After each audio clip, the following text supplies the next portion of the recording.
नमः श्रीवर्धमानाय निर्धूतकलिलात्मने सालोकानां त्रिलोकानां यद्विद्यादर्पणाय ते।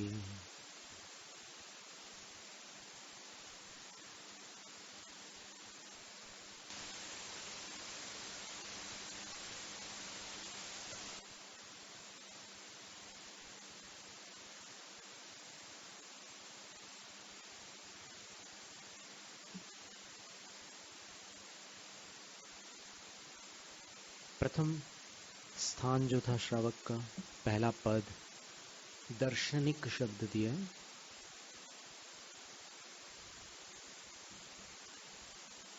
दर्शनिक शब्द क प्रत्यय से बनता है। व्याकरण की अपेक्षा अगर विचार करें तो दर्शनम विद्यते इत्येति दर्शनी, दर्शनी एव दर्शनिकः, ऐसा रूप बनता है।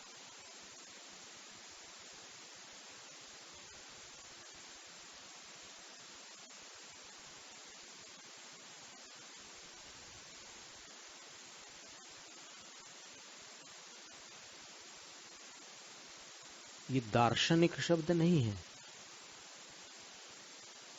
दर्शनिक शब्द है, इतना ध्यान रखना। तो पहला स्थान या पहला पद दर्शनिक श्रावक का है। इसमें और अविरत सम्यक दृष्टि में जो भेद है वो भी बता दिया कि ये तत्व पथ गृह्य है, मोक्ष मार्ग को ग्रहण कर चुका है, व्रतों का मार्ग अंगीकार कर चुका है। और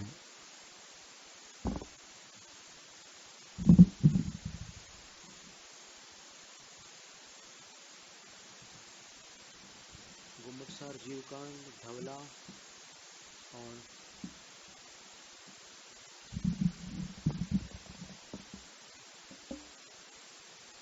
बारस अणुवेखा आदि अनेक ग्रंथों में 11 प्रतिमाएं पूरी की पूरी 5वें गुणस्थान की बताई है, चौथे की नहीं।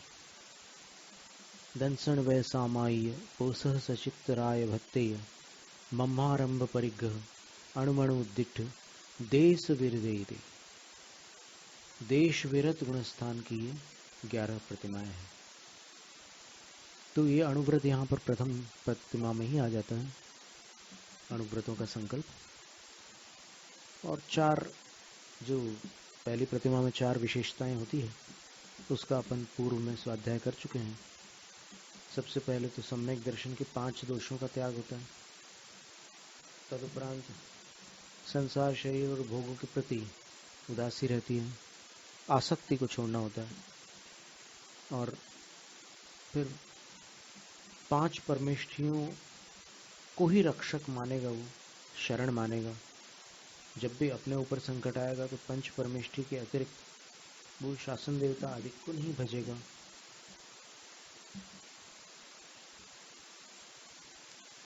इसका तात्पर्य यह है कि जब तक उसने अणुव्रत धारण नहीं किए थे तब तक संकट आने पर कभी उनकी मदद मांग लेता था, पर अब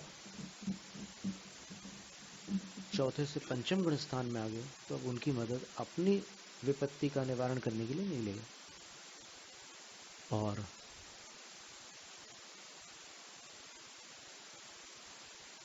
अंतिम है तत्व पथ गृह्य, मोक्ष मार्ग को ग्रहण करने वाला। तस्यैदानीं परिपूर्ण देश व्रत गुण संपन्नत्वमाह। अब उस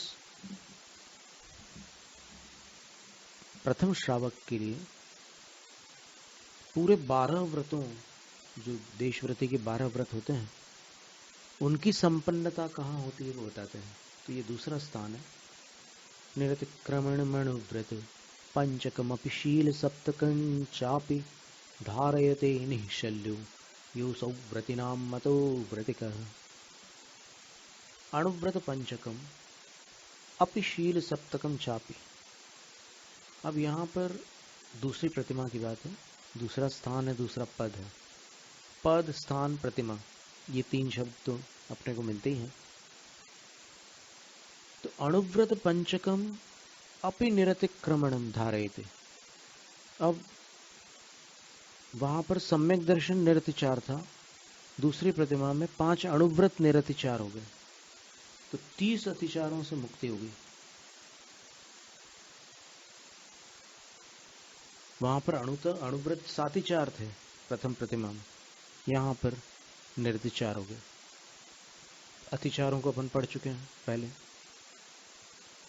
तो अणुव्रत पंचकम निरतिक्रमणम, अतिक्रमणों से रहित, अतिचारों से रहित होते हैं 5 अणुव्रत। और अपि उसके साथ साथ शील सप्तकम चापी, 7 शीलों को भी धारयते, धारण कर लेता है। 7 शील में जो होते हैं 3 गुणव्रत और 4 शिक्षा व्रत, ऐसे 7 शील, उनको भी धारण करता है। निश्चल्यो, शल रहित होता है। तो जो इस तरह की प्रवृत्ति को प्राप्त हो जाता है, असौ वह व्रतिनाम व्रतिक मतो, व्रतियों के बीच, व्रतियों के जगत में व्रतिक मतो, दूसरी प्रतिमा जो व्रतिक प्रतिमा है उसका धारक माना जाता है, व्रतिक हो जाता है।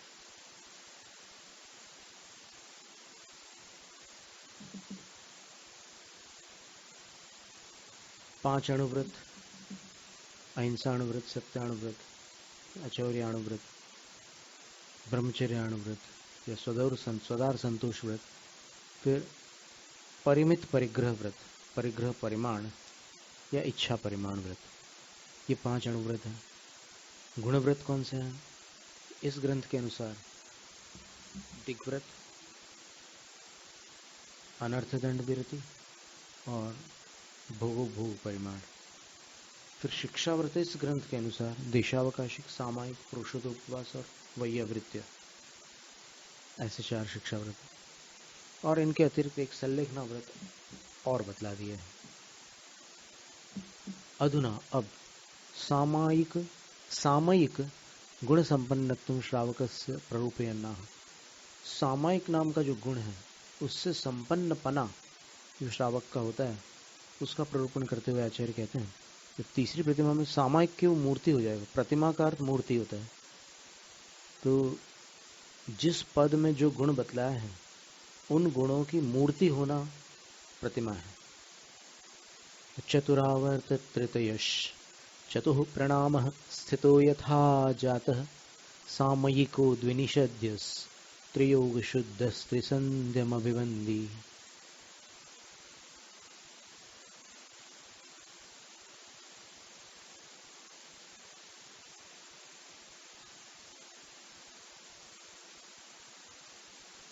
चतुरावर्त तृतय,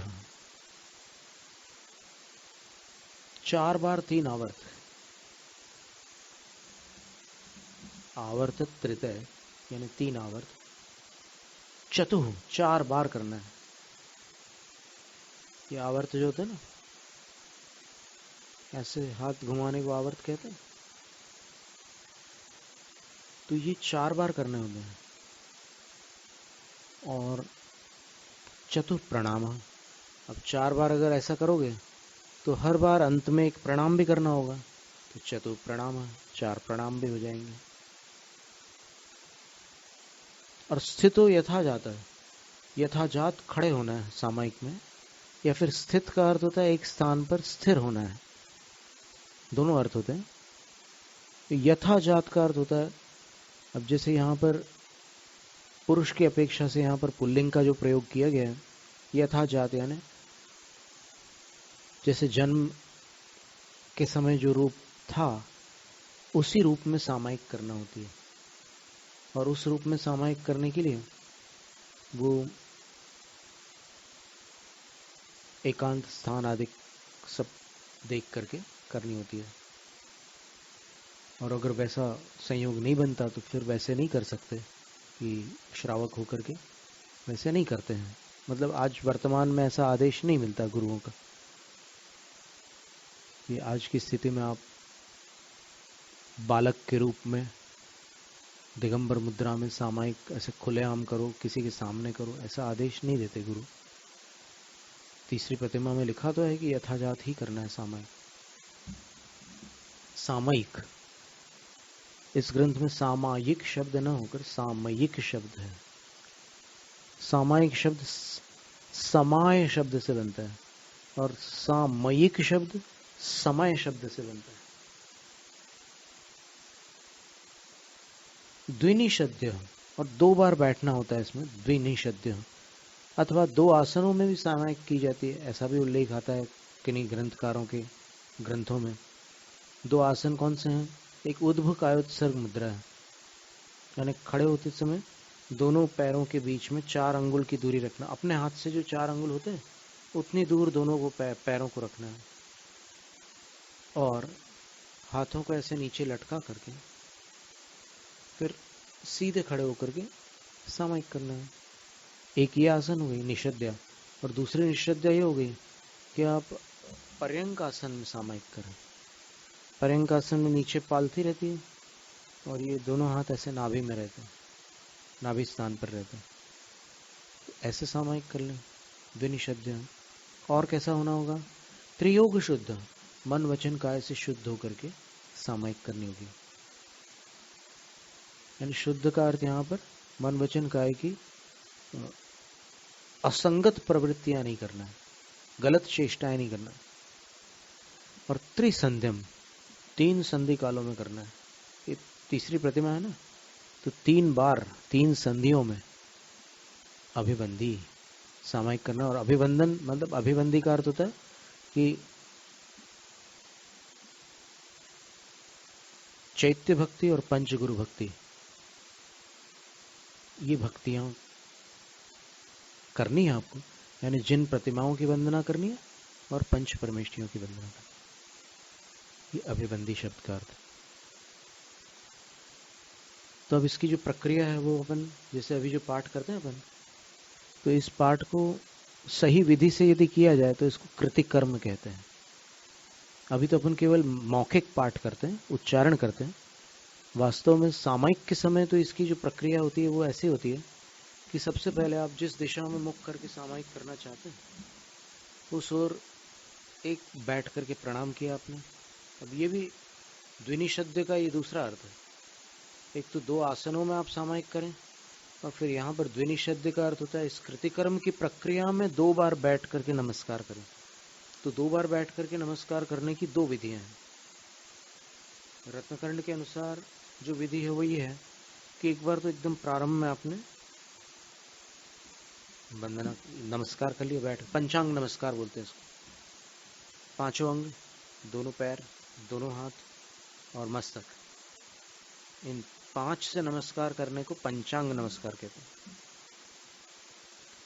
फिर उठ करके खड़े हो गए आप, और खड़े होकर के ये 3 आवर्त किया आपने, एक प्रणाम किया, फिर हाथ जोड़ करके ऐसे पिच्छिका को हृदय स्थल पर रखते हुए, पिच्छिकया विभूषित वक्ष,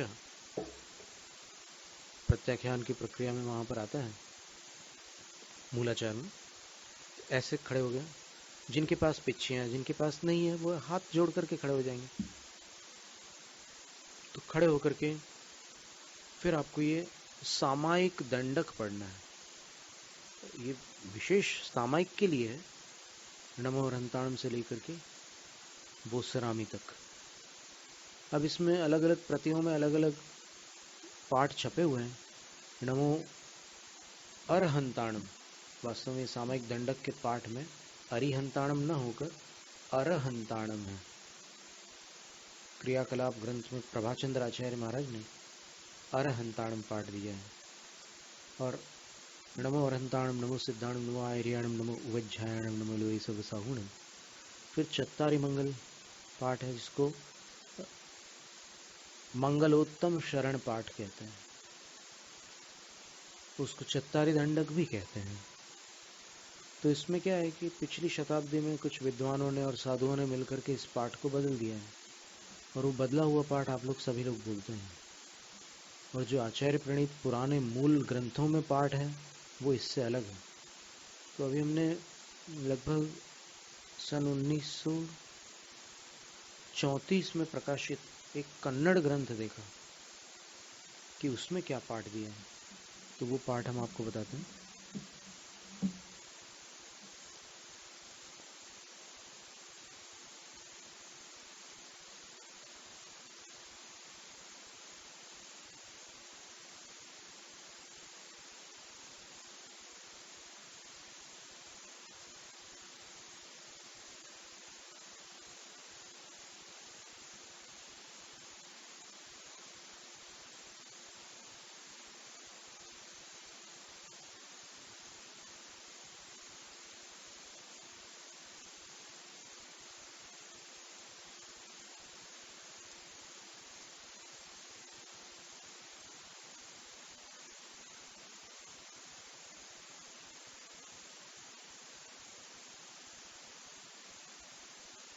पहले हम सन देख लेते हैं कि कौन सा 1934 है कि कुछ आगे पीछे है।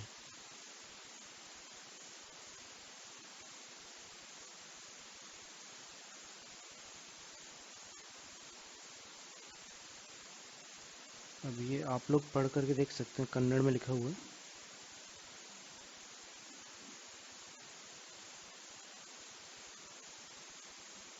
ये जो तारीख लिखी हुई है,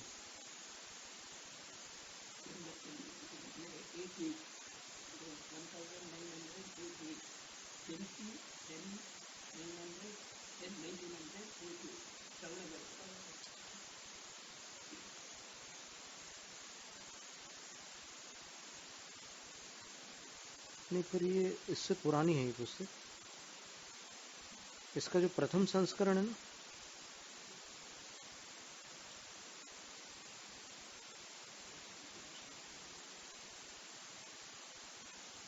ये क्या लिखा है? नहीं, व्हाट इज दिस? सेम। अच्छा अच्छा। हम्म।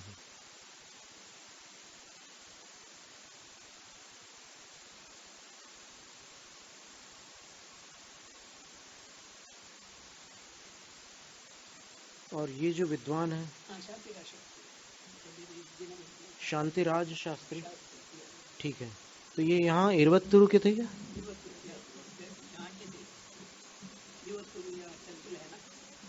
हाँ जी, हाँ। तो आप देखिए इसमें इनका समय, ये संभवतः देखिए अब ये यहाँ पर लिखा हुआ है जो ये 100 साल जीवित रहे। नहीं, he is no more of course, but he lived for 100 years, because here it is written in 1988 to 9, no, 1888 to 1988. This is written here, and this means that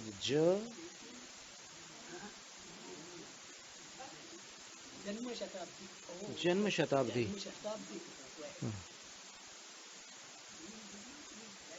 okay, then it is okay। पर ये एक पुरानी प्रति अपने को मिली थी जिसमें इन्होंने वो पुराना पाठ दिया जो शास्त्रों में मिलता है, वो पाठ दिया है। अब इसमें पुराने पाठ में आप देखिएगा पढ़ करके, नमो अरहंताणम, ये यहाँ पर नमो अरहंताणम पाठ है।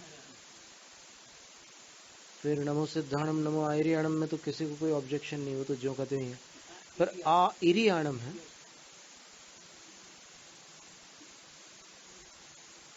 आ इरियाणम है। हाँ देखिए, आ इरियाणम है। श्वेतांबरों में आ यरियाणम चलता है, बाकी गलत नहीं है, दोनों पाठ प्राकृत में बन जाते हैं, पर यहाँ दिगंबरों में आ इरियाणम है। और एक पत्रिका थी सन 1992 में, एक श्वेतांबर पत्रिका निकलती, शाश्वत धर्म उसका नाम था। तो उसमें एक चतुर्मास के अंक में आया था कि दिगंबरों में जो पाठ है आ इरियाणम, वो मंत्र शक्ति की अपेक्षा से अधिक बलवान है बोले, क्योंकि जितने स्वर होते हैं उतनी शक्ति अधिक होती है। और ण जो होता है वहां पर न है, श्वेतांबर में नमोकार मंत्र में नमो है, और यहाँ पर रणमो है। तो बोले ऋणा में जो जिह्वा ऐसे पलटती है उससे ऊर्जा अधिक हो जाती है। तो इन दो कारणों से दिगंबरों का जो नमोकार पाठ है वो अधिक शक्ति संपन्न है, ऐसा श्वेतांबरों ने लेख लिखा था उस पत्रिका में। अब इसके बाद नमो उवज्झायाणम, फिर नमो लोए सव्वसाहूणम। ये लोए में ए जो है, लो नहीं है, लो है, लोए। यह बोलते हैं कि ए, य या ए बोलते हैं ना, ए ही है उसमें, ए है। ये भी बंद प्राकृत में बनने में आपत्ति नहीं, पर जो है वही रखो ना अपन। इसके बाद चत्तारि मंगलम। अब देखिए हम पढ़ के बता रहे हैं और आप भी पढ़ सकते हैं।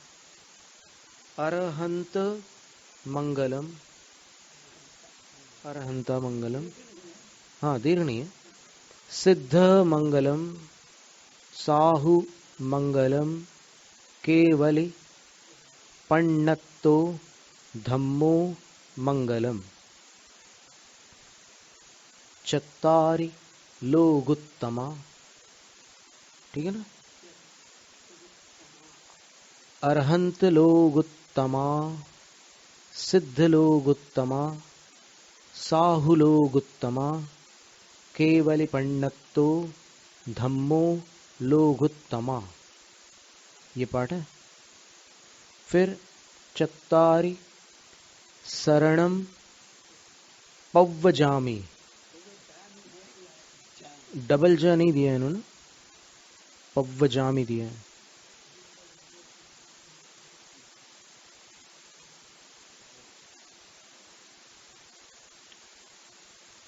पव्वजामि ऐसा पाठ दिया।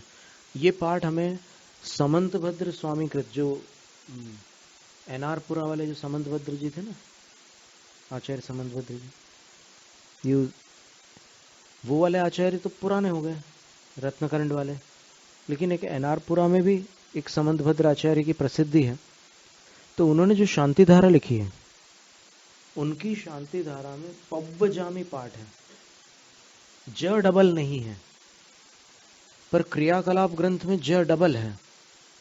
तो ये दोनों पाठ सही है, दो आचार्यों ने दिए हैं, तो दोनों पाठ अपने को अमान्य नहीं है, मान्य है। फिर अरहंत शरणम पव्वजामि, ये देखिए आप, अरहंत शरणम पव्वजामि, दिख रहा ना। हाँ, अरहंत शरणम पव्वजामि, सिद्ध शरणम पव्वजामि। अभी क्या बदल दिया उसको, अरहंते शरणम कर दिया, सिद्धे शरणम कर दिया। फिर साहु शरणम पव्वजामि, फिर केवली पण्णत्तो धम्मो, धम्मो है, धम्मम नहीं है, धम्मो शरणम पव्वजामि, ये पाठ है। अब यही पाठ पव्वजामि ऐसा पाठ क्रियाकलाप ग्रंथ में मिलता है, ज्ञानार्णव ग्रंथ में मिलता है और अन्यत्र भी मिलते हैं। पर अभी जो पिछली शताब्दी में पाठ परिवर्तन किया गया, वो इतना ज्यादा परिवर्तन कर दिया उन्होंने कि थोड़ा ज्यादा ही हो गया, अतिरिक्त हो गया। उसमें मात्राएं बदल गई, कई चीजें बदल डाली उन्होंने। फिर विद्वान लोग पूछते हैं कि अगर अपन ये पाठ लेते हैं तो फिर व्याकरण से सिद्ध नहीं होता। तो फिर दिवाकर पंडित जी ने एक प्रश्न किया था, हमसे ही किया था। हम पहले ये जो आप जो पाठ बोलते हैं ना, अभी हमने एक लेख पढ़ा था पंडित रतनलाल कटारिया जी का, मिलाप चंद्र कटारिया जी का, जिन्होंने नए पाठ को शुद्ध बताते हुए पूरा एक निबंध लिखा था। उस निबंध को पढ़ करके हमने कई जगह व्याख्यान किया कि जो आप लोग जो गलत पाठ पढ़ रहे हो उसको सुधारो। तो स्थिति ये बन गई कि आज सब ने सुधार लिया और हमें 93 में पता चला कि जो पाठ अभी हम सुधार करके बोल रहे हैं उसको सुधार कर पुराना पाठ बोलना जरूरी है। ये हमें बाद में समझ में आया जब पंडित सुमेरचंद दिवाकर जी के लघु भ्राता अनुज श्रेयांश दिवाकर जी पंडित जी आए थे 93 में, 93 में, और उन्होंने हमसे पूछा कि ये पाठ कहाँ मिलता है। तो हमने बोला कि ये पाठ हमने एक निबंध में पढ़ा है, व्याकरण से शुद्ध पाठ है और इसके अर्थ बिल्कुल व्यवस्थित घटित होते हैं। तो फिर उनका जो दूसरा प्रश्न था वो इतना भारी था कि उसका उत्तर हमारे पास नहीं था और नहीं आज है। वैसे आज तो ये निश्चित रूप से हम कह सकते हैं कि उस समय जो उत्तर नहीं था उस जिस अपेक्षा से नहीं था। देखिए क्या प्रश्न था वो, व्याकरण पहले होता है या भाषा?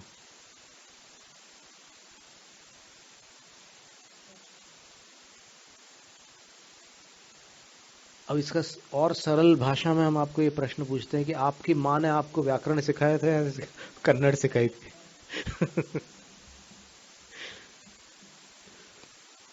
तो ये बात तय है कि पहले भाषा होती है फिर व्याकरण होता है। तो फिर जिन आचार्यों ने पहले से वो पाठ रखा हुआ है उसको आप व्याकरण के आधार पर कैसे बदल सकते हो? और प्राकृत भाषा बहुत लचीली भाषा है, इसमें कई बार विभक्तियों में और फिर लिंग में और वचन में अंतर होते हुए भी व्यवस्थित अर्थ निकालते हैं। तो इसको अपन क्यों बदले? इसको रहने दो जैसा है वैसे, अपन अर्थ सही लगा लो, क्या तकलीफ है आपको? पाठ क्यों बदल रहे हो आप पुराने आचार्यों का? तो पुराने आचार्यों के पाठ बदलने नहीं है अपने को, ये बस इतना ही कहना था हमें। अभी आप लोग सब अरहंते शरणम पवज्जामि सिद्धे शरणम पवज्जामि यही पाठ करते हो, हम सुनते रहते हैं, बहुत दिनों से हम देख रहे हैं तमाशा, कोई बात नहीं। हमें लगा कि जब अवसर होगा तभी हम बता पाएंगे ना, जब तक प्रसंग ना हो तब तक की कोई चीज बोलना उचित नहीं है। असमय पर बोली हुई उचित बात और समय पर बोली हुई अनुचित बात दोनों व्यर्थ होती है, ऐसा किसी कवि ने कहा था एक बार। तो इसलिए समय पर उचित बात हम आपके सामने रख रहे हैं क्योंकि ये शास्त्र की बात है। तो एक बार एक विद्वान पंडित पन्नालाल साहित्याचार्य जी ने हमसे पूछा कि महाराज जी इसका अर्थ लगा के बताओ, कैसे लगाओगे? अब वो इतने बड़े वैयाकरण विद्वान, संस्कृत के पूरे राष्ट्र पूरा पुरस्कार लिए हुए, शिक्षक पुरस्कार मिल चुका है उनको, क्योंकि उन्होंने जीवन में एक भी छुट्टी नहीं ली थी। लाइफ टाइम में उन्होंने जब तक टीचिंग की तब तक नो हॉलीडेज, बिल्कुल टाइम के पंक्चुअल और परफेक्ट थे। ऐसे एक विद्वान और है, जैन विद्वान, जिन्होंने कभी छुट्टी नहीं ली थी, पंडित मनोहर राव आग्रेकर जी, नागपुर के, कभी छुट्टी नहीं ली जीवन में, जब तक वो शिक्षण करते रहे तब तक छुट्टी नहीं ली। तो उन्होंने हमसे पूछा कि इसका अर्थ कैसे बैठेगा महाराज? तो फिर हमने कहा कि देखिए पंडित जी कैसे बैठेगा हम बताते हैं। ओहो, पंडित जी ने भी चत्तारि शरणम पव्वजा में लिखा है एक जगह, और दूसरी जगह पव्वज्जा में लिखा है, और तीसरी जगह पवज्जा में लिखा है। अलग अलग पाठ दिए उन्होंने।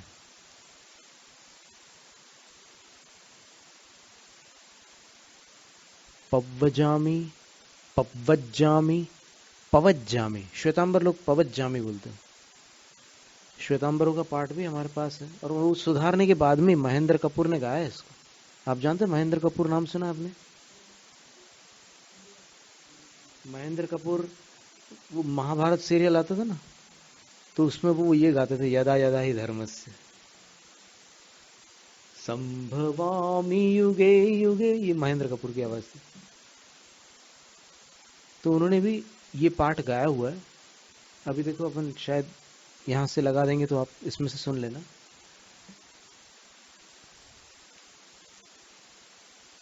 तो ये तीन तीन अलग अलग पाठ दिए पंडित जी ने। एक तो श्वेतांबर पाठ हो गया, फिर एक शांति धारा वाला पाठ हो गया, एक दशभक्ति वाला पाठ हो गया। दशभक्ति और शांति धारा का पाठ एक समान है। जो अभी अभी अपन ने पढ़ा ना, इरवत्तुरु वाले विद्वान जी, नाम क्या बोले था आपने? शांतिराज जी, शांतिराज शास्त्री जी का जो पाठ था वो पव्वजामी पाठ था। और वो पाठ जो एनआरपुरा नरसिंहराजपुरा के जो समंतभद्र स्वामी थे वहां आ चुके ना, उनकी कथा मालूम है आपको? तो उन्होंने जो शांति धारा लिखी है उस शांति धारा में पव्वजामी पाठ ही है, और पवज्जामी पाठ श्वेतांबरों में, और बाकी क्रियाकलाप, ज्ञानार्णव, कार्तिकेय अनुप्रेक्षा इन ग्रंथों में, और पव्वज्जामी ये पाठ है, व भी डबल है और ज भी डबल है, ऐसा है। तो ये पूरा अभी अपन ने पाठ के बारे में थोड़ा सा चर्चा की। पंडित जी ने जब हमसे पूछा कि इसका कैसे अर्थ लगेगा, केवली पंडित तो धम्मो शरणम पवज्जामी, तो फिर हमने पंडित जी से कहा कि पंडित जी अध्याहार कर लेंगे अपन, और वो तो बड़े विद्वान थे, साहित्याचार्य थे। बोले कि हाँ ऐसे ऊपर से लगा सकते हैं, ऐसा बोला उन्होंने। कैसे लगाएंगे? केवली पंडित तो धम्मो, पहले ये अपन ही कर लो, केवली पंडित तो धम्मो, इसको अभी शरणम पवज्जामी के साथ नहीं जोड़ना है। केवली पंडित, केवली ने जो कहा है वो धर्म है, छद्मस्थों ने जो कहा है वो धर्म नहीं है,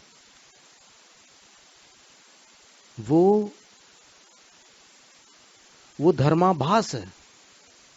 जो सर्वज्ञों का कथन है वो धर्म है। तो केवली पंडितो धम्मो, केवली भगवान द्वारा जो प्रज्ञप्त है, पंडित का अर्थ प्रज्ञप्त, संस्कृत छाया उसकी प्रज्ञप्त होगी, धम्मो का अर्थ धर्म ही है।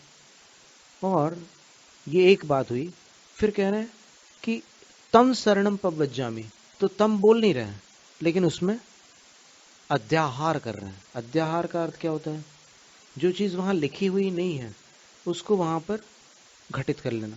जैसे कभी कभी आप बोलते हैं ना, आप जाते समय क्या बोलते हैं? प्रस्थान करते समय बरते नहीं। तो ये आप मैं बोलते हो क्या? उसमें नहीं बोलते हैं, लेकिन सुनने वाला समझ जाता है कि ये मैं उसमें समाविष्ट है, मैं उसमें समाविष्ट है। उसी प्रकार धम शरणम पवज्जामी में तम शरणम पवज्जामी ये समाविष्ट होता है। केवली पंडित तो धम्मो, तो धर्म का परिचय हुआ कि धर्म क्या है। केवली के द्वारा जो प्रज्ञप्त है वो धर्म है, केवली ने जो बताया है वो धर्म है। एक बात। अब शरणम पवज्जामी को जोड़ने के लिए क्या करोगे आप? तम शरणम पवज्जामी, उस धर्म की शरण को मैं पवज्जामी, पवज्जामी, पवज्जामी का अर्थ होता है प्रकर्षेण व्रजामी, यानी पूर्णतः समर्पित होता हूं उस धर्म के प्रति, ये उसका अर्थ है। और श्वेतांबरों का जो पाठ है पवज्जामी, उसका अर्थ होता है मैं उस धर्म को प्राप्त करता हूं। तो प्राप्त करने में और समर्पित होने में अर्थभेद है ना? दिगंबर पाठ में क्या है? मैं समर्पित होता, प्रवज्जा का अर्थ होता है दीक्षित होना। अब दीक्षित होने का मतलब एकदम ये वाली दीक्षा तो बहुत हाई क्लास हो जाएगी, लेकिन यहाँ पर भगवंतों के प्रति ये चार जो उत्तम और मंगल और उत्तम है उनके प्रति उनकी शरण में समर्पित हो जाना कि बस भगवान अब आप हमारे रक्षक हैं, हम और कुछ नहीं जानते। और उनको प्राप्त होना और समर्पित होना ये अलग दो घटनाएं हैं। प्राप्त पहले करते हैं, बाद में समर्पित होते हैं, ऐसा है। फिर 28 द्वीप 2 समुद्रेषु, 2.5 द्वीप 2 समुद्रों में, पन्नारस कम्म भूमिसु, 15 कर्म भूमियों में, जाव अरहंताणम, जितने अरहंत हैं, जाव अरहंताणम, भयवंताणम, जितने भगवंत हैं, फिर आदि अराणम, जितने प्रारंभ करता है, आदि कर का अर्थ होता है प्रारंभ करने वाले, जितने भी प्रारंभ करने वाले हैं। अब क्या है कि विदेह में तो प्रारंभ कर नहीं सकते क्योंकि वहां तो वो धारा अक्षुण्ण रहती, अनादि निधन धर्म परंपरा रहती, लेकिन यहाँ पर भरत और ऐरावत में आदिकर होते हैं, प्रारंभ करने वाले होते हैं। जैसे यहाँ पर इस उंडाव सर्पिणी में आदिनाथ भगवान ने प्रारंभ किया था, तो आदि अराणम। फिर उसके बाद कौन सा शब्द है? तिथ्यराणम, तीर्थकराणम, तीर्थंकर। फिर जिनाणम, जिन, जिनोत्तमाणम, और जिनों में भी जो उत्तम है वे। केवलियाणम, केवली भगवंत। सिद्धाणम, सिद्ध। बुद्धाणम, बुद्ध का अर्थ होता है ज्ञान संपन्न। बुद्ध का अर्थ जो बुद्ध नाम से जो प्रसिद्ध है वो नहीं है। यहाँ पर बुद्ध जो है वो बोध को जिन्होंने प्राप्त कर लिया उनको बुद्ध कहा है। फिर परिनिब्बुदाणम, परिनिर्वाण को प्राप्त। अंतयडाणम, अंतकृत, यानी एक ही अंतर्मुहूर्त में आठों कर्मों को का अंत करने वाले अंतकृत। पारेयडाणम, पारेयडाणम का अर्थ होता पारंगत, जो पार को प्राप्त हो चुके हैं, संसार से पार लग चुके हैं। अब अगर अपन भावार्थ निकालेंगे तो सब एक ही निकलेगा, जिनेंद्र भगवान ही निकलेंगे सबके। लेकिन ये विशेषण अलग अलग बता करके जो अनेक अलग अलग 363 मत है ना, उसमें इनमें से कुछ बातों को कोई नहीं मानता, कुछ बातों को कोई दूसरे नहीं मानते। तो उन सबको जिन मत जो है बताता है कि जो एक बात ये मान रहा है और जो ये बात तुम नहीं मान रहे हो, और तुम जो मान रहे हो वो ये नहीं मान रहा है, तो ये सारी बातें, सारे विशेषण देकर के कह रहे हैं कि भगवान ऐसे ही है कि वो अंतकृत भी है, पारगत भी है। सब प्रकार के भगवंतों को यहाँ पर सम्मिलित कर रहे हैं। फिर क्या कह रहे हैं? धम्मार्याणम, धर्माचार्य। धम्म देशयाणम, धर्म देशक यानी उपाध्याय। धम्म नायकणम, धर्म के नायक यानी साधु। मोक्ष मार्ग के जो नायक होते हैं उनको साधु कहते हैं। फिर धम्मवर चाउरंग चक्रवर्तीनम, धर्म के उत्कृष्ट चतुरंग हैं। मुनि, आर्यिका, अक्षिलिका, उसके चक्रवर्ती, उसके स्वामी, जो चतुर्विध संघ संपन्न जो आचार्य हैं, वो जिस संघ में चारों प्रकार के ये सदस्य हों, वो धर्मवर चातुरंग चक्रवर्ती। और देवा ही देवाणम, देवों के अधिदेव, अर्थात बड़े बड़े देवों के द्वारा वंदनीय। नाणाणम, फिर दंसणाणम चरित्राणम, फिर रत्नत्रय को वो कर रहे हैं, ज्ञान, दर्शन, चारित्र, इनका सदा करेमि क्रियम, सदैव कृत्य कर्म करता हूं। यानी इस विधि से जो अभी अपन ने किया ना, अब इसके बाद फिर कह रहे हैं करेमि भंते सामायिक, संकल्प कर रहे हैं कि अब मैं सामायिक करता हूं। हे भंते यानी भगवान, हे भगवान मैं सामायिक करता हूं। सब सावज्य योगम पच्चखामि, सर्व सावध्य योग यानी पाप प्रवृत्तियों का प्रत्याख्यान करता हूं। जावत जीवम, जीवन भर के लिए। तिविहीण, 3 प्रकार से। मनसा, वचसा, कायेण, मन से, वचन से, काय से। फिर न करेमी, न मैं करूंगा, न कारेमी, न कराऊंगा, अन्नम करंतम पी न समन्वणामी, और अन्य कोई कर रहा होगा तो उसका समनुमोदन, अनुमोदन भी नहीं करूंगा, समर्थन भी नहीं करूंगा। तस् बनते, तो ये मेरा संकल्प है, और ये संकल्प मैंने दीक्षा के समय लिया, और जिनने दीक्षा नहीं ली है उसको लेना है ये संकल्प। तो हे भगवान, तस् बनते, उसके विषय में हे भगवान, अतिचारम, जो अतिचार है उसका परिक्रमामि, मैं प्रतिक्रमण करता हूं। अतिचार, अतिक्रमण का अर्थ होता है सीमा के बाहर जाना, है ना। प्रतिक्रमण का अर्थ होता है सीमा के अंदर आ जाना। सीमा के बाहर जाना अतिक्रमण है, सीमा में लौट आना प्रतिक्रमण है। परिक्रमामि, निंदामि, आत्म साक्षी का निंदा। अपने अंदर अगर अपन अपनी भूल को स्वीकार कर लेते हैं कि अरे मेरे से गलती हो गई, तो इसको निंदा कहते हैं। यहां पर अभी वो पर निंदा वाली बात नहीं चल रही। फिर गरहामि, गुरु के सामने अपनी भूल बताते हैं तो उसको गरहा कहते हैं। अप्पाणम, अब अप्पाणम शब्द जो है वो इसमें मिल नहीं रहा है अपने को, मूल क्रियाकलाप ग्रंथ में अप्पाणम शब्द हम ढूंढ रहे थे, तो एक बार और देख लेते हैं। मिल जाए तो बोलने में आपत्ति नहीं, वैसे अर्थ में तो वो बात लेना ही होगी कि मैं अपनी निंदा, आलोचना, गरहा वगैरह सब कर रहा हूं कि ये है।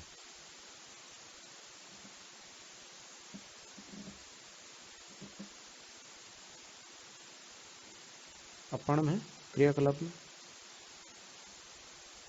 क्रियाकलाप ग्रंथ है उसके अंदर देखिए,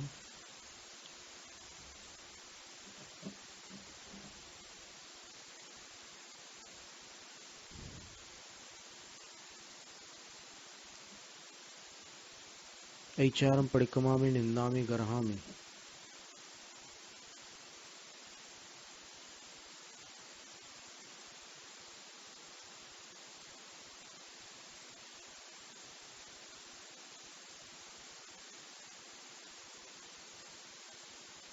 नहीं है, अपाणम नहीं है, अर्थ उसका वही होगा, शब्द नहीं है। जाओ अरहंताणम भयवंताणम, जितने अरहंत है भगवंत है, पज्जुवासम करीमी, उनका उनकी परिउपासना करूंगा, यानी उनके समीप रहूंगा इतने काल के लिए, जब तक मैं सामायिक कर रहा हूं तब अरहंत भगवंतों के पास में रहूंगा। पास में कैसे रहूंगा? मंदिर चला जाऊंगा क्या? ऐसा नहीं है, पास में रहूंगा ना, भावनाओं से, श्रद्धा से, भक्ति से उनके पास में रहूंगा। पज्जुआसम करीमी, और ताव कालम, उतने काल तक, पावकमम दुश्चर्यम, पाप कर्मों को, दुश्चरित को, वो सरामी, त्यागता हूं, ऐसा है।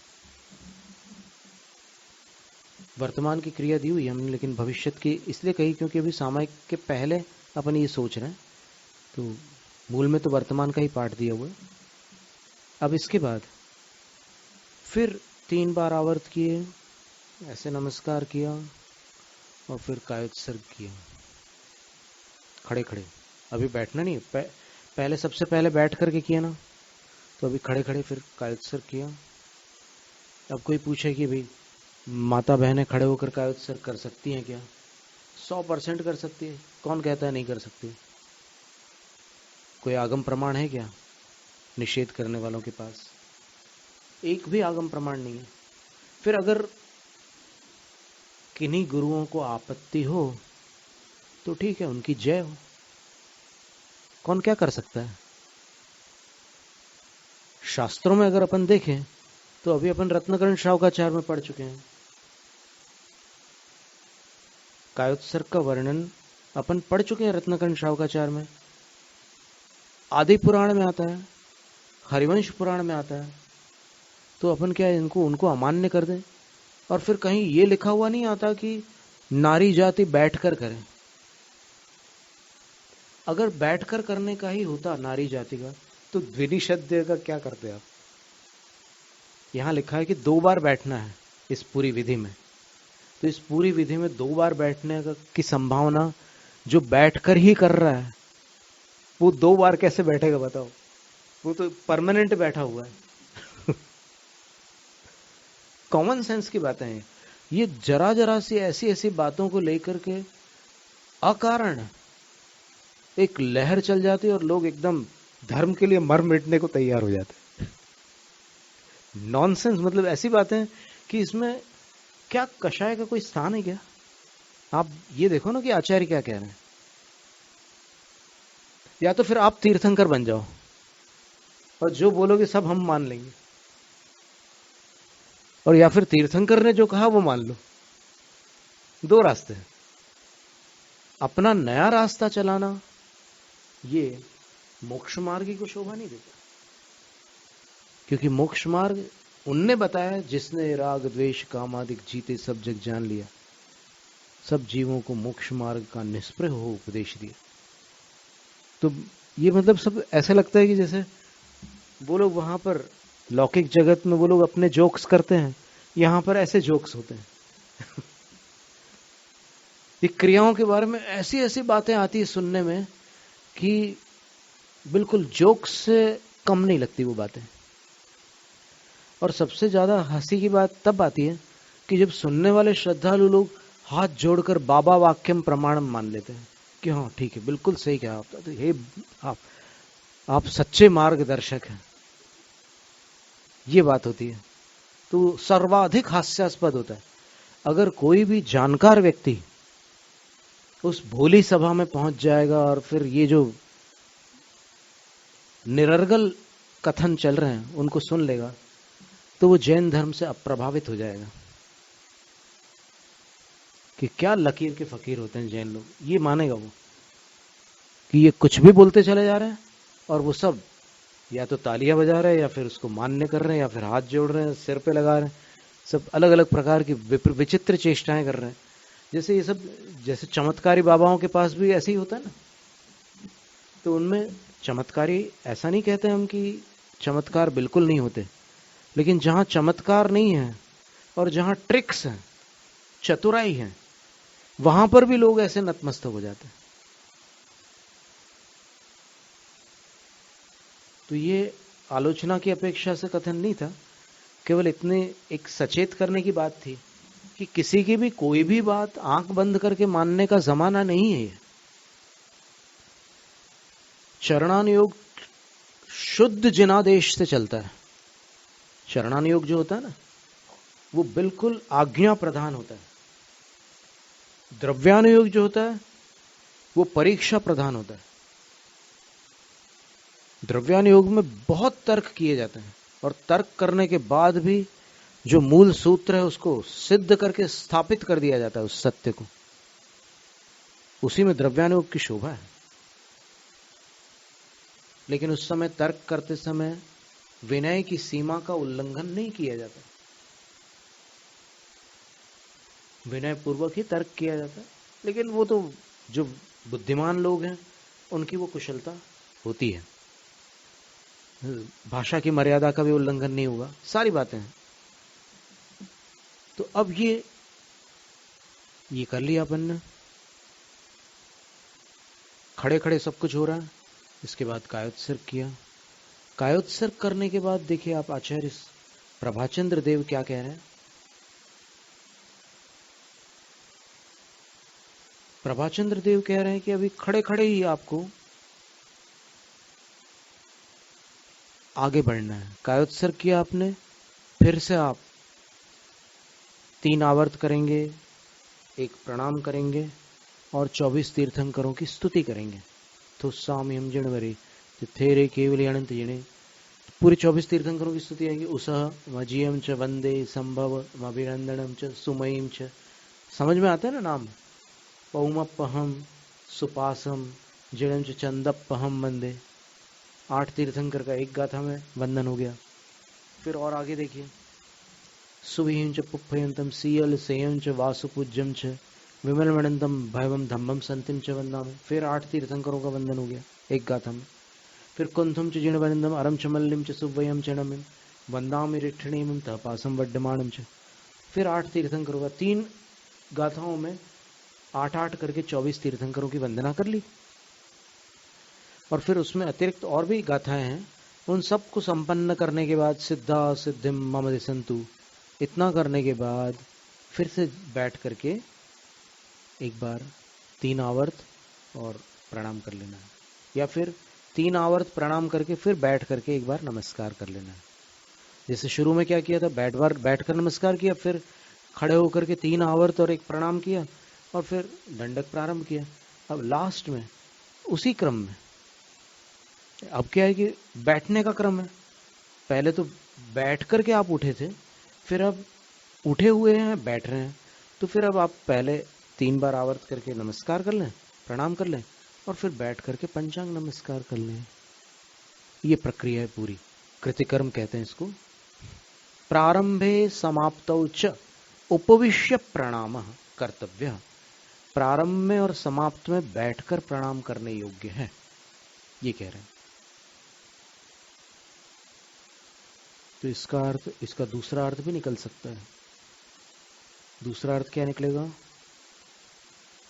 कि स्टार्ट करते समय आप ऐसे 3 आवर्त करके एक प्रणाम करें और बैठ करके करें, और अंत में फिर 3 प्रणाम और एक बार बैठ करके नमस्कार कर लें।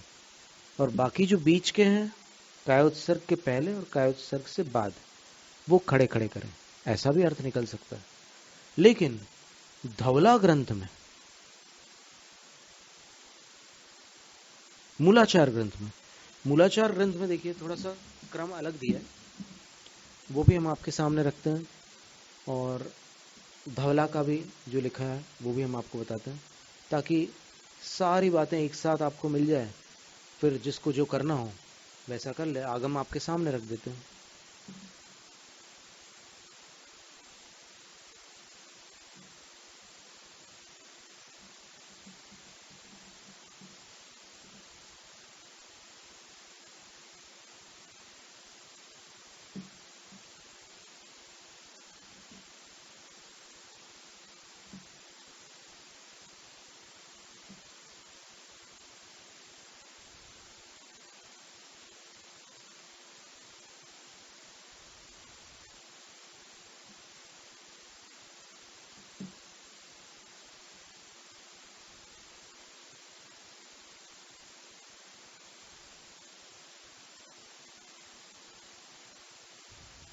मूलाचार की गाथा 603।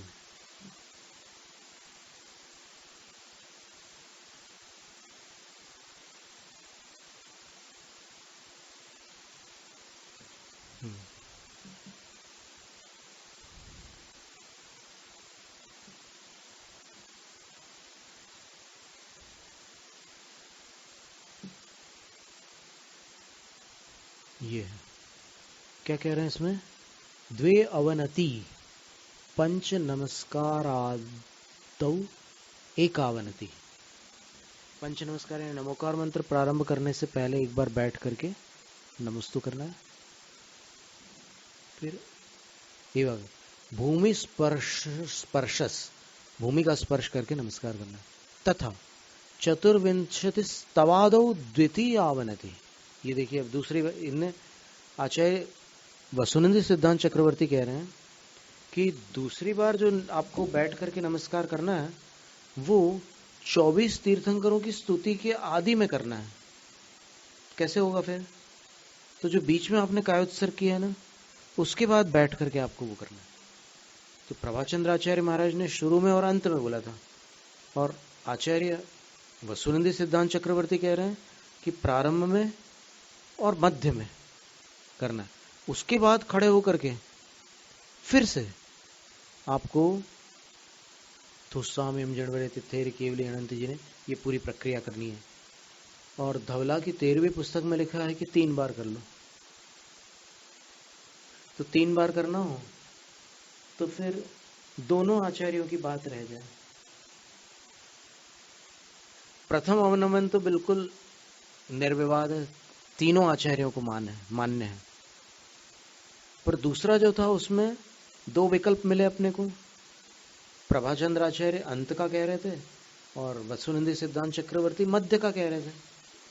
कोई बात नहीं, अपन मध्य का भी कर लेते हैं, अंत का भी कर लेते हैं। तो वीरसेन आचार्य महाराज ने फिर वहां प्रश्न किया है कि अगर किसी ने 3 बार नमस्कार कर लिया, मान लो फिर उसकी कभी भावना होगी 4 बार नमस्कार कर लें, तो आचार्य बोलते हैं कि 3 बार तो करना ही, चौथी बार कर लो तो तुम्हें फायदा होगा, बोले इससे कोई हानि नहीं होने वाली। आचार्य अमृतचंद सूर्य ने भी पुरुषार्थ सिद्ध उपाय में लिखा है कि शिक्षावृत्ति 2 बार सामायिक करता है, सामायिक प्रतिमाधारी 3 बार करता है। आचार्य अभी अभी अपन ने पढ़ा, तो वो 2 बार करता है। इतरत्र पुनः समय न कृतम दोषाय तद गुणाय कृतम। बोले अगर कोई शिक्षावृत्ति 3 बार सामायिक कर ले, 4 बार कर ले तो आचार्य कहते हैं कि इतरत्र पुनः समय न कृतम दोषाय, वो दोष के लिए नहीं होगा, तद गुणाय कृतम, उससे गुणों की ही प्राप्ति होने वाली है। अगर सामायिक अधिक करोगे तो फिर गुणों में ही वृद्धि होने वाली है, कोई दोष नहीं लगने वाला है।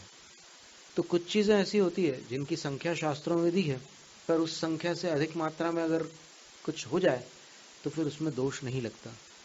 थोड़ा ज्यादा डोज ले लो तो फिर कर्मों की थोड़ी ज्यादा निर्जरा हो जाएगी, उसमें कोई ऐसा ओवरडोज का जो नेगेटिव इफेक्ट आता है वो नहीं होगा।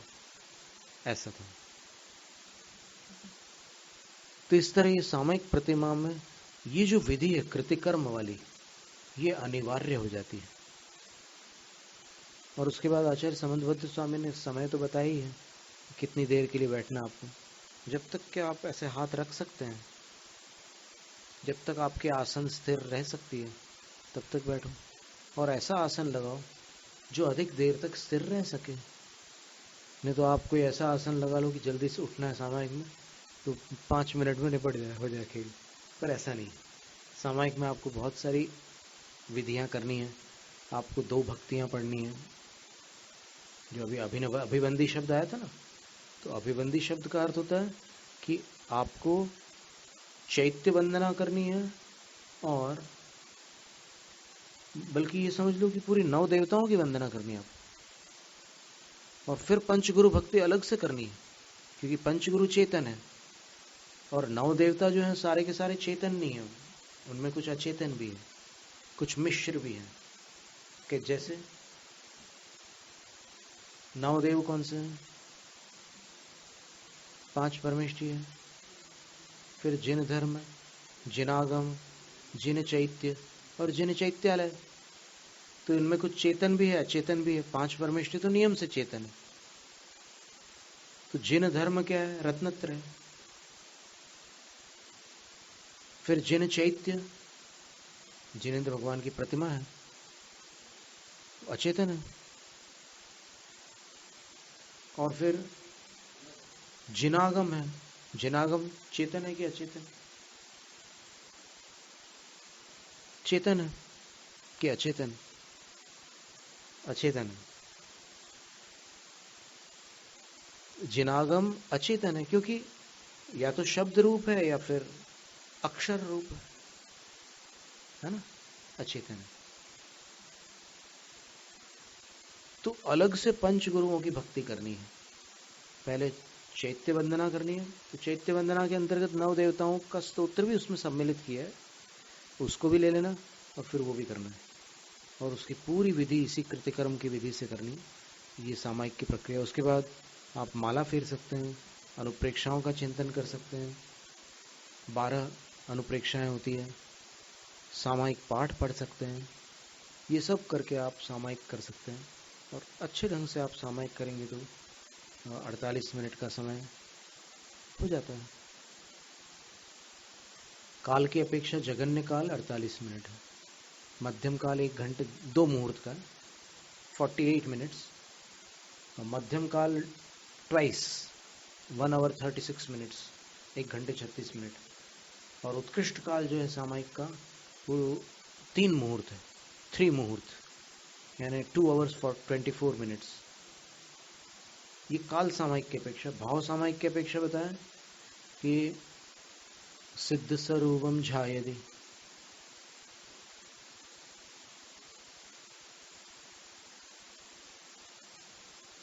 अहुवा झाणम,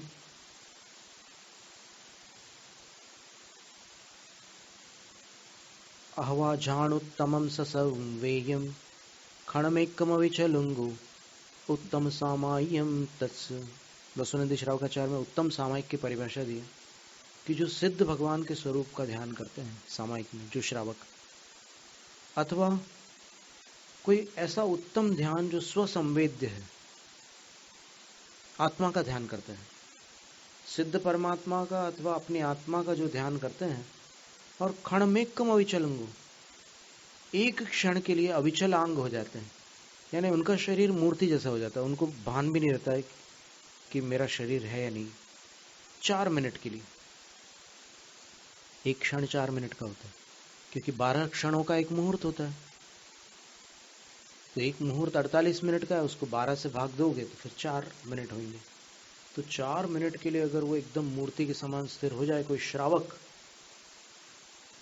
तो कहा कि उत्तम सामायिक तस्य, उसकी सामायिक उत्तम होगी। बहुत कई दिनों में एक आध बार ऐसा नंबर आता है, बहुत उत्कृष्ट सामायिक होती है। और उसमें आचार्य जयसेन स्वामी ने कहा है कि श्रावकाणां वापि काले सामायिकादि काले शुद्ध भावना दृश्यते। कभी सामायिक आदि के समय श्रावकों के पास भी वो शुद्ध भावना देखी जाती है। तो वो ऐसी सामायिक करने वालों के पास होती है, हमेशा नहीं होती। श्री राम के पास थी वो स्थिति, ऐसा बृहद द्रव्य संग्रह में लिखा है। श्री राम जो थे अणुव्रती थे, एक हिसाब से पूरा बृहद द्रव्य संग्रह के अनुसार वो अणुव्रती थे, लेकिन भ्रातृ वियोग में उनका जो काल था 6 महीने का काल, उस समय वो अस्त व्यस्त हो गया था। क्या है कि इतना बड़ा इष्ट वियोग हो गया, लक्ष्मण का वियोग इतना बड़ा वियोग हो गया कि वो उनको सहन नहीं हो पाया था। तो उतना काल उनके जीवन का बस वो वैसा हो गया था। बाकी तो फिर उनने सकल संयम को भी प्राप्त कर लिया था, निर्वाण को भी प्राप्त किया था। तो इस तरह ये सामायिक का वर्णन था जैनम जयतु शास्त्र में।